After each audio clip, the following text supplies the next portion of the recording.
Hello दोस्तों, welcome again in the excellence hacking tutorial. आज हम लोग स्टार्ट करने वाले हैं लूप्स। सबसे पहले मैं आप लोगों को बता दूं कि अभी वीडियो का जो सीरीज है वो आने में थोड़ी लेट हो रही है बिकॉज हम लोग अभी थोड़ी साइबर सिक्योरिटी के अगले सेशन के लिए तैयारी कर रहे हैं। ठीक है, तो अभी थोड़ा वीडियो के आने में लेट हो रही है, तो उसके लिए आप उतना कंसिडर नहीं कीजिए कि वीडियो क्यों नहीं आ रही है। ठीक है, तो आज हम लोग देखने वाले हैं, बहुत ही इंपॉर्टेंट टॉपिक है।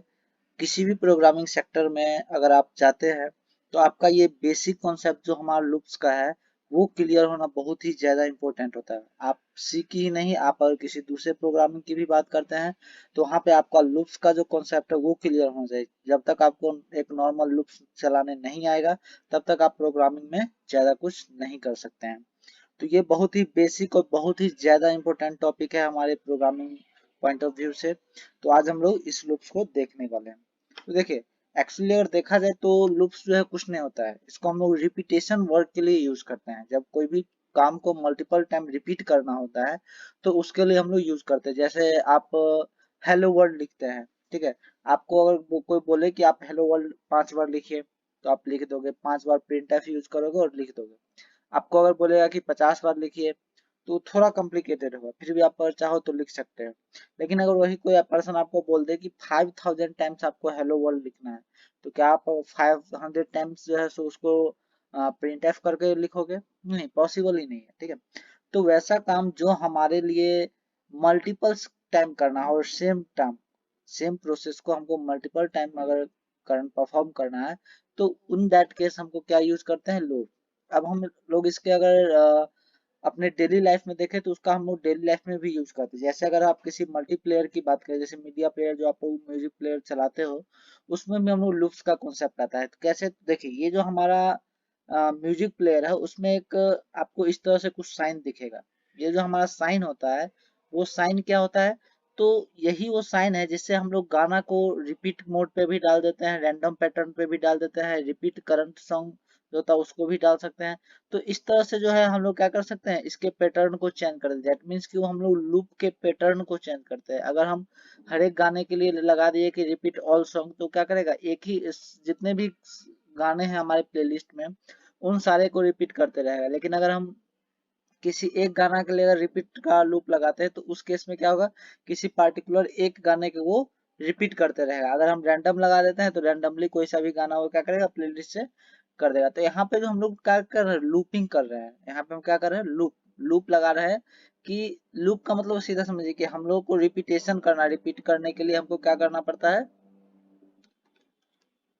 लूप का यूज करना पड़ता है। ठीक है, तो यहाँ पे क्या हो गया, ये हमारा लूप का बेसिक कॉन्सेप्ट हो गया। ठीक है, उसके बाद हम लोग आते हैं कि इसको बोल क्या सकते हैं सिंपल में। तो हम लोग बोल सकते हैं नॉर्मली कि looping simplifies the complex problem into the easy way. हमारा मेन काम क्या करता है लूप, कि ये जो भी कॉम्प्लेक्स प्रॉब्लम है, जो रिपीटेशन का जो प्रॉब्लम है उसको इजी वे में बता। जैसे अगर एग्जांपल ले, जैसे मैंने यहाँ पे लिया भी है कि अगर आपको लिखना है I love my India 10 times लिखना है, तो आप 10 टाइम प्रिंट एफ को यूज न करके आप क्या कर सकते हो, एक लूप का यूज कर सकते हो जिसमें आप क्या कर सकते हो, उस आई लव माई इंडिया वाले टेक्स्ट को एक वेरिएबल में स्टोर करेंगे और उसको हम लोग क्या करेंगे, 10 टाइम्स तक एग्जीक्यूट कर देंगे। तो ये कैसे है वो अभी आपको तो समझ में नहीं आ रहा होगा हम क्या बोल रहे हैं, कहाँ से वेरिएबल डाल रहे हैं। ठीक है, तो उसका हम लोग इम्प्लीमेंटेशन अभी देखेंगे तब समझ में आएगा।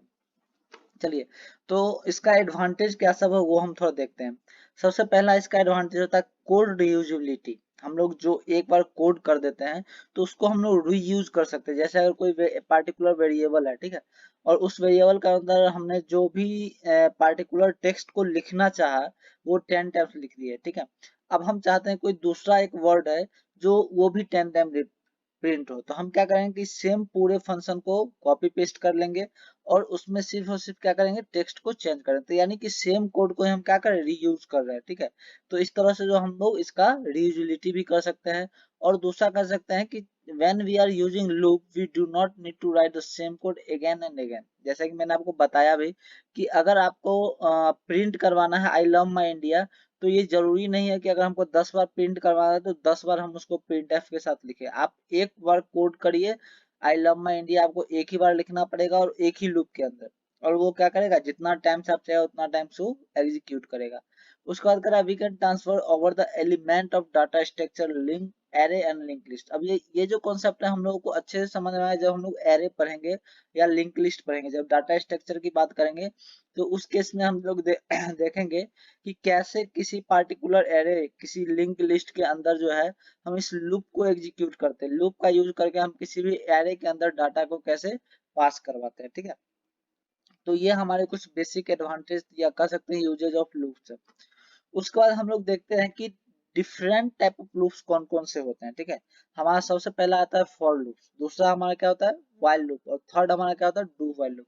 यही तीन मेन जो है हमारा क्या है लूप्स के टाइप है। एक आता है हमारा नेस्टेड लूप, तो ये कोई टाइप नहीं कर सकते हैं, इसको हम लोग कर सकते हैं कॉन्सेप्ट। ये इसलिए कर सकते हैं, नेस्टेड लूप का मतलब होता है कि एक लूप के अंदर मल्टीपल लूप को एग्जीक्यूट करना। तो वो हम लोग यूज करते हैं फॉर व्हाइल लूप इस सब में से ही, लेकिन हम लोग क्या करते हैं उसके एक लूप के अंदर दूसरे लूप को एग्जीक्यूट करने का कोशिश करते हैं। तो इस तरह से हमारा मेनली जो है सो तीन होता है, डू व्हाइल, व्हाइल और फॉर लूप, और उसके साथ हमने एक नेस्टेड लूप को रखा है। तो हम लोग इस वीडियो में सिर्फ एक लूप को देखेंगे, वो है फॉर लूप। तो फॉर लूप क्या होता है, तो this process goes until the test expression is false, when the test expression is false the loop terminated। कह रहा है कि जब ये जो प्रोसेस है हमारा वो तब तक चलेगा जब तक कि टेक्स्ट एक्सप्रेशन जो है हमारा फॉल्स नहीं हो जाए, ठीक है। टेक्स्ट एक्सप्रेशन कैसे हम करेंगे, तो पहले हम इसका फ्लो देखते हैं। जैसे कोई हम प्रोग्राम स्टार्ट किए, ठीक है, उसमें हमने कोई कंडीशन रखा, ठीक है, हो सकता है वो फॉर लूप में हो, और उसके बाद हम क्या करेंगे कि उस फॉर लूप में एक ऐसा कंडीशन रखे कि वो कंडीशन अगर ट्रू होता है, अगर कंडीशन ट्रू होता है तो फिर से क्या करेगा, कंडीशनल कोड जो भी उसके अंदर हम लिखेंगे उसको एग्जीक्यूट करेगा, और फिर से वो कहाँ आ जाएगा, फिर कंडीशन पे चेक करने के लिए आएगा, ठीक है। जब वो फिर दोबारा कंडीशन चेक करेगा तो उस समय भी अगर हमारा जो कंडीशन है वो ट्रू हुआ तो फिर से वो कहाँ चला जाएगा, ये हमारा फिर से कंडीशनल कोड में चला जाएगा, ठीक है।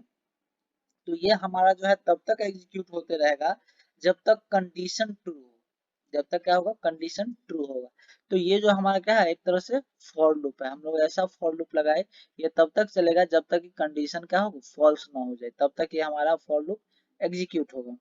अगर ये फॉर यहाँ पे जो कंडीशन में लगाया हुआ अगर फॉल्स हो गया, अगर वो कंडीशन जो हमारा क्या हो गया फॉल्स हो गया, तो वो क्या कर जाएगा लूप से बाहर आ जाएगा और वहां पे खत्म हो जाएगा। एक प्रोग्राम हम लोग देखते हैं कि हमको प्रिंट करना है 1 से 10 तक काउंटिंग को। अगर हम प्रिंट करना चाहते हैं 1 to 10, तो उस केस में हम लोग कैसे लूप का यूज करेंगे वो हम लोग देखेंगे, ठीक है। तो फर्स्ट ऑफ ऑल हम लोग जानते हैं कि हमारा ये जो इंक्लूड stdio.h है या कोना, ये हमारा क्या है हेडर फाइल है, इसका यूज करके हम लोग सी प्रोग्राम को स्टार्ट करते हैं। और हम लोग एक मेन मेथड के अंदर इंटीजर डिफाइन करते हैं इंट आई, ठीक है। और इस इंट आई पे हम लोग क्या लगाएंगे फॉर लूप लगाएंगे। तो ये हमारा जो है सो आई हमारा यहाँ पे क्या है वेरिएबल है, जो मैंने पहले बात करी थी कि ये वेरिएबल में हम लोग कोई चीज स्टोर करवाते हैं। तो हम लोग क्या किए यहाँ पे कि आई को हम लोग सॉरी इंटीजर वैल्यू लिया और उसमें हम लोग क्या कर दिए कि आई को इनिशियलाइज कर दिए, आई इज इक्वल टू 1। आई का वैल्यू हमने यहाँ पे क्या रखा 1 रखा। इसमें तीन चीजें हैं, ये आप देखिएगा फॉर लूप के अंदर हम लोग तीन चीजें रखते हैं, ठीक है। और ये तीन चीजें कौन कौन से होते हैं हम इसको अगले स्लाइड में देखेंगे, पहले आप इसका बस कॉन्सेप्ट समझिए क्या है यहाँ पे। पहला जो हमारा पार्ट आता है इसमें क्या हो रहा है कि i इक्वल टू 1 हम इसके वैल्यू को सेट कर रहे हैं। कहाँ से स्टार्ट होगा i का वैल्यू, तो 1 से स्टार्ट होगा, और उसके साथ ऑपरेशन क्या करना है, ठीक है। तो i जो है इंक्रीज होगा कब तक, तो यहाँ पे देखिए i इज लेस देन 11। तो ये तब तक चलेगा जब तक कि i का वैल्यू जो है हमारा यहाँ पे जो i का वैल्यू है वो क्या हो 11 से छोटा ना हो जाए, तब तक जो है हमारा ये एग्जीक्यूट करेगा। और ये क्या करेगा किस प्रोसेस में, अब ये तो है ये तो समझ गए कि आई का वैल्यू जो है सो 11 तक, 11 से छोटा तक रह सकेगा, नहीं 10 तक जा सकता है। लेकिन वो कैसे, तो हम लोग यहाँ पे पिछले वीडियो हम लोगों ने देखा था कि ये हम लोग इंक्रीमेंटल का यूज करते हैं। जो हमारा प्लस प्लस का साइन है वो क्या है इंक्रीमेंटल साइन है। इससे क्या होता है कि इंक्रीज होता है, एक एक करके इंक्रीज होगा। तो आई का वैल्यू 1 है, तो 1 जो है सो अगर इसमें इंक्रीज होगा तो 1 + 1 कितना हो जाएगा 2 हो जाएगा। तो ये जो है सो इसका अगर हम फ्लो देखने जाए, अगर हम फ्लो इसका देखते हैं तो क्या होगा कि अगर आई जो है सो प्रिंट एफ में जो हम लोग आई को प्रिंट करवा रहे हैं, तो उस केस में ये कब तक एग्जीक्यूट करेगा, तो जब तक कि आई का वैल्यू जो है हमारा वो 10 से छोटा ना रहे, यानी कि 10 तक, ये सॉरी 11 से छोटा यानी 10 तक ना हो जाए, ये तब तक जो है इसको क्या करेगा, प्रिंट करेगा। ठीक है, अगर ये जो ही इससे बाहर आएगा तो वो क्या कर जाएगा, लूप से बाहर आ जाएगा और प्रोग्राम क्या होगा, टर्मिनेट हो जाएगा। तो अगर मान के चलिए कि हम लोग पहली बार प्रिंट करवाते हैं तो आई का वैल्यू हमारा क्या प्रिंट होगा, यहाँ पे आई का वैल्यू 1 प्रिंट होगा। अब 1 में फिर 1 इंक्रीमेंट यानी कि 2, तो सेकेंड टाइम वो क्या प्रिंट करेगा, 2 प्रिंट करेगा। फिर थर्ड टाइम जब प्रिंट करने आएगा तो वो क्या करेगा, 2 में फिर 1 ऐड होगा तो कितना हो जाएगा, 3। उसी तरह से कहाँ तक जाएगा, ये हमारा लास्टली जो है सो 10 तक जाएगा। 10 तक ही क्यों जाएगा, आप कहिए कि यहाँ तो 11 तक है, तो 11 से छोटा कह रहा है, 11 के बराबर नहीं, इक्वल। अगर यहाँ पे हम इक्वल टू लगा देते हैं, ये अगर हम यहाँ पे इक्वल टू लगाते हैं तो उस केस में ये कहाँ तक जाता, 11 तक जाता। लेकिन यहाँ पे क्या है, सिर्फ और सिर्फ 10 है, सॉरी 11 है, तो उस केस में ये कहाँ तक जाएगा, 10 तक ही जाएगा। ठीक है, तो इस तरह से फॉर लूप का क्या होता है, एग्जीक्यूशन होता है। तो हम लोग इस फॉर लूप में तीन चीजें जो देखी, वो ये आई इक्वल टू 1, आई जो है सो आई के लिए कंडीशन लगाना, आई को इंक्रीमेंट करना, तो ये तीनों चीजें क्या होती है उसको हम आइए देखते हैं। तो देखिए इसका अगर सिंटेक्स देखें तो हम लोग देखेंगे कि फॉर लूप को हम लोग जब भी लिखेंगे तो हम लोग उसके कर्ली ब्रेसेस के अंदर उसके कंडीशनल कोड को लिखते हैं, और जो हमारा ब्रैकेट है, स्मॉल ब्रैकेट, उसके अंदर हम फॉर लूप के कंडीशन को लिखते हैं। ठीक है, तो कैसे, तो वो देखिए सबसे पहला जो पार्ट होता है वो इनिशियलाइजेशन स्टेटमेंट होता है, जिसमें क्या होता है कि हम लोग इनिशियलाइज करते हैं, आई का वैल्यू फिक्स करते हैं कि करना क्या है, जो भी वेरिएबल हम लेते हैं उसको हम लोग वैल्यू फिक्स करते हैं। दूसरा जो हमारा था वो टेस्ट एक्सप्रेशन होता है, यानी कि यही वो टेस्ट एक्सप्रेशन होता है जिसको वो चेक करते रहता है। ठीक है, ये जो हमारा आई के अंदर जो भी हम कंडीशन लगाते हैं, जैसे हम लोग यहाँ पे आई लिए, ठीक है, आई को हम लोग क्या किए, 1 से इनिशियलाइज कर दिए। ठीक है, अब ये 1 से तो इनिशियलाइज कर दिए, लेकिन अब आई का जो वैल्यू है हमारा वो कब तक, सॉरी लेस देन जो है सो कितना है, 11 है। तो डेट मीन्स कि ये जो है सो एग्जीक्यूशन जो हम लोग किए, तो ये टेक्स्ट एक्सप्रेशन हुआ हमारा, ये जो हमारा क्या हुआ, टेक्स्ट एक्सप्रेशन हुआ। यही वो पार्ट है हमारे लूप का जो कि कंडीशन को अप्लाई करता है until the condition is false. ये कंडीशन तब तक फॉल्स नहीं होता तब तक ये क्या होगा, उस लूप में ये दौड़ता रहेगा।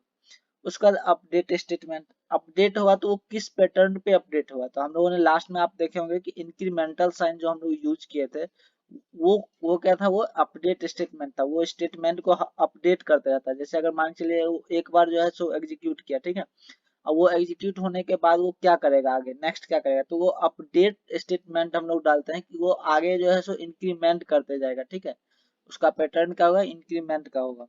उसी तरह से हम लोग क्या करेंगे, स्टेटमेंट लिख देंगे बॉडी का, लूप का, बात खत्म। तो इसी तरह से हमारा फॉर लूप क्या करता है, वर्क करता है। तो हम आप लोगों को आज से हम लोग इस पूरे सीरीज के अंदर असाइनमेंट की तरह भी मूव करते हैं, जिसमें आपको कुछ प्रैक्टिस करने को मिलेगा। तो हमने कुछ क्वेश्चंस रखे हैं, ठीक है, जैसे हमारा जो असाइनमेंट है वो सिर्फ और सिर्फ फॉर लूप के लिए ही यूज होगा, जिसमें आपको सिर्फ और सिर्फ फॉर लूप ही यूज करके इस असाइनमेंट को कंप्लीट करना है। जैसे सबसे पहला है कि आपको प्रोग्राम लिखना है जिसमें प्रिंट करना है फर्स्ट 5 नेचुरल नंबर। ठीक है, नेचुरल नंबर जो हमारा होता है 1 से स्टार्ट होता है। ठीक है, 1 to 5 तक आपको क्या करना है, प्रिंट करवाना है। ठीक है, तो अभी आपने देखा है पिछली स्लाइड में कि कैसे हम लोग प्रिंट करवाते हैं। तो ये यहाँ पे सिर्फ और सिर्फ क्या करना है, नेचुरल नंबर को प्रिंट करवाना है। दूसरा हमारा है write a program to find the sum of 10 real number. Real number जो भी है जितने, उसके फर्स्ट 10 रियल नंबर्स को ऐड करवाना है। ठीक है, उसी तरह से आप करिएगा। जैसे हम लोग क्या करेंगे कि रियल नंबर पहले फैच करेंगे कहाँ तक जाएगा, और उन सारे को क्या करेंगे, ऐड का उसके कॉन्सेप्ट यूज करेंगे। उसके बाद write a program in C to read the 10 numbers from the keyboard and find their sum and the average। आपको क्या करना है कि 10 नंबर जो है सो कीबोर्ड यानी कि यूजर से लेना है, और उसका सम फाइंड करना है और उसका एवरेज फाइंड करना है। ठीक है, तो इस तरह से आप लोगों को क्या करना है, ये असाइनमेंट है जिसमें आपको फॉर लूप और जो भी कॉन्सेप्ट आपको लगता है कि यूज कर सकते हैं, उन कॉन्सेप्ट को यूज करके इन सारे असाइनमेंट को कंप्लीट करना है। ठीक है, तो आज के लिए हम लोग यहीं रखते हैं, और अगले सेशन में हम लोग फिर देखेंगे कि लूप का जो दो और पार्ट बचा हो, व्हाइल और डू व्हाइल लूप, उसको देखेंगे कैसे उसका एग्जीक्यूशन होता है और कैसे उसका यूज होता है। तो आज के लिए थैंक यू एंड आपको अगर यह वीडियो अच्छा लगा हो तो अपने दोस्तों के साथ शेयर करें और सब्सक्राइब करना ना भूलें, बिकॉज इन फ्यूचर इस चैनल पे आपको बहुत अच्छे अच्छे कंटेंट मिलने वाली है। इवन हमारा साइबर सिक्योरिटी का जो सेशन है वो भी स्टार्ट हो चुका है और उस पर अभी काम चल रही है, ठीक है। तो आपको बहुत ही अच्छे लेवल से हम लोग मेहनत करके इस पे तैयारी कर रहे हैं, तो आई थिंक आपसे कुछ एक्सपेक्ट कर सकते हैं। So subscribe this channel and share with your friend. Thank you.